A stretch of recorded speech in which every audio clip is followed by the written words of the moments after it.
Things I don't miss about corporate, part one. First thing is meetings. I don't miss meetings.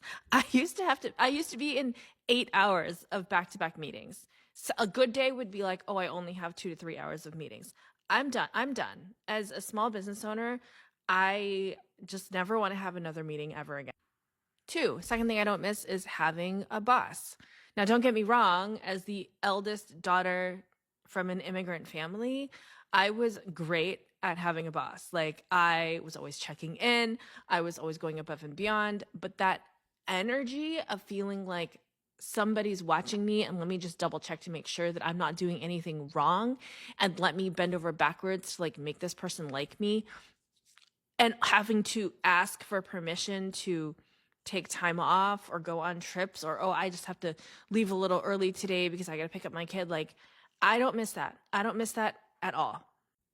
Three, so when I used to work in corporate, we would create a lot of decks. So a deck is like a PowerPoint or a keynote presentation where you're just trying to share information, but it becomes a whole exercise in itself. It's like all you end up doing is just like sitting around making decks, talking about decks, presenting decks. I didn't feel like I was actually getting any work done.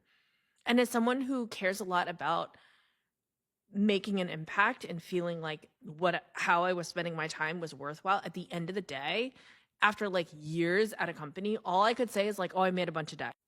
And you might come at me and be like, well, then you weren't very good. Maybe I wasn't very good at it. Maybe that's why I didn't like it. I don't think that we are good at things that we don't like to do. Just being honest. Okay, fourth thing that I do not miss is being compared to other people openly, blatantly in the review process. Okay, so many times have you heard the sentence where someone's like, oh, if you just look at how so and so is like building her personal brand and like comparing, and it's like we're two completely different people with different ways of doing things. Like, I'm not going to be like her, she's not going to be like me. But there was this constant like fawning over the way that like other people would do things, and it was just like this like very invisible pressure to perform and be as good as everyone else because we were all being like ranked against each other. Gross.